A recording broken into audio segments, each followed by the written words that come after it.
All right. Well, time for a little update. Um, didn't have one last week because ran into some issues, as we can see. The engine is out again of the car, so unfortunately did not go as planned. So the new tuner I was working with, he had wanted me to do a compression test after I had done the oil prime pressurization, just to make sure that everything was good. And unfortunately, we found an issue with that.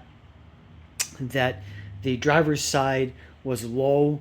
It should be 170 and 180 is where it had been in the past, and I was 190, 120 in there, depending on how many times I cranked it.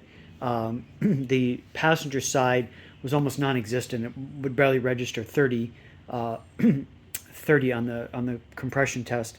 So knew something was wrong. The other issue was that it was lazy, as I call it, when it was turning over. Is the starter in the car is one of the mini high torque starters. So I mean, when you crank it, she cranks hard, and normally fast and hard, and it was just like roar, roar, roar. Just didn't want to crank over very well. And when I was taking the engine apart to get it out and stuff like that, I was turning it over by hand, and it turned over hard by hand. So there was definitely something not right with things. And we were thinking that with the one side having like almost no compression, considering it's a brand new engine, I just put new seals or new rings and everything in it, that the cams had to been off, my timing on the cams, or the chains basically, or the position of them. So I had gotten some maybe bad, or we'll say incomplete advice from the shop that timed the cams for me. And I think I had maybe I had mentioned this in the video when I was putting it together, but normally when you put it together, the Ford manual says that you put the notches in the cams at 6 o'clock, and then you put everything together. Well, that's fine if you are just putting the gears and bolts and washers and stuff on. But like when I had those sent off to be timed, the gear and the washer and everything was over top of it, so I couldn't see those marks or that groove when I was putting it on. So I called and asked, hey, how do I know how to put this on, because I can't see that. And they had taken the chain off. So they had said that I had talked to the guy's assistant, and or one of his helpers, I should say, not assistant, one of his helpers. And he's like, oh, there's a notch on the back of it, or not a notch, sorry, there's like an indentation, a mark on the back of the gear that you can use that, to align it. But he's like, you don't have to worry about putting it in at, at the 6 o'clock, 12 o'clock style position. He goes, we just put them in, anyway, but as long as the notches match, the spot on the chain between the two cams, and the exhaust gear spot matches, what's on the crank gear spot, as long as those dots all match up, he goes, you're totally fine. And I thought, well, that's kind of weird. Why does the Ford manual say to put him in at the 12 o'clock position? And he's like, don't worry about what the manual says. And I'm like, oh, okay, that's weird, but all right. So I did that, and I think that's definitely what the problem was, because like I said, things are off. I never had this problem before, and when I pulled the timing chain cover off and stuff, the marks on the gears, on the cam gears, the cam should be rotating in sync. So both marks, in theory, between the passenger and driver side should be in the same spots, and they were not. So that also tells me then that obviously the right to left side is not the same. So definitely think there's something going on there, and that would explain too why it was hard to turn over, and the starter was hard, because I think the valves were hitting a little bit because it wasn't positioned right.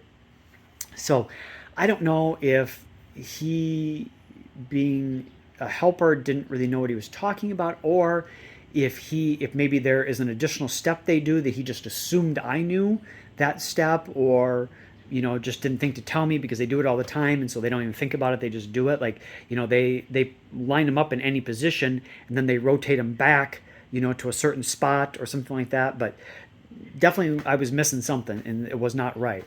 So thankfully we didn't actually start the car. So just turning it over with the starter, a couple hundred RPMs, I'm hoping didn't hurt anything permanently.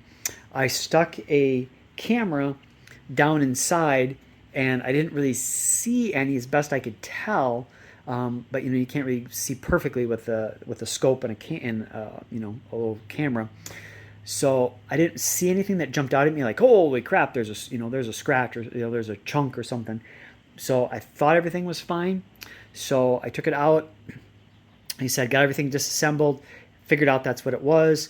Was working on redoing the cams, and was at a show today, and was talking to a friend who's a mechanic, and he's like, well, I would do a leak down test just to make sure that, when the valve more than likely hit the piston a little bit, that it didn't bend a valve or cause any, damage for it to seal. So I used my leak down tester that I got years ago, and I put it on there. Seemed like it was pretty good. The half the cylinders were at about 12%. The other half were at about 2%. So I'm not sure if that's maybe some of the rings may have sealed a little bit, just from it cranking over, and maybe some of them haven't quite fully sealed yet. But 7 to 12% I thought was pretty darn good. Like I said, it is a brand new engine, so probably things just haven't maybe sealed yet. But so it seemed like it was good, and I thought if I had a valve that was bent, I'd probably be, in the 20% or 25% or 30%, depending on how bad the valve was bent range. So considering that, it was, 7 to 12%, I'm thinking that means the valves are okay and nothing got bent. But just sucks, because that means, again, I had to take it all apart. And so I spent the last week and a half getting everything out, taking it apart and disassembling it. I'm trying to do it as best I can. You can see how the clutch is still on and everything. So trying to do it as best I can without completely disassembling it, to not have to replace head gaskets and all that kind of stuff. Try and save a little bit there to do it. And also less time I have to order stuff, less money, and then having to wait for it to get here and get it on and all that kind of stuff and reassemble it. So hoping that this will do it a little bit quicker to get everything back together again. And hopefully I don't fight it as hard also to get it back in the car, back into the transmission. Last time, man, I spent like 5 hours trying to get it back in. It just fought me and fought me and fought me. But hopefully it won't this time. But unfortunately, no start. But that is where we were at. Just was a little frustrated last week, so didn't really make a video. But now that I kind of think I know what the issue is, I kind of wanted to update everybody, just so you could see what was going on and kind of knew where things are at. Hopefully, in the next week or so, depending how much time I get in the evenings, hopefully we'll get everything back, get it back in. Man, fingers crossed. If I got super lucky and I could get it done during the week and get it maybe back in next weekend, maybe next weekend we'll be trying to fire it. So wish me luck on that. But that's kind of where things are at. So I just want to give everybody an update of what was going on. And that's where we're at. So wish me luck. Thanks again. Thanks for watching. Bye.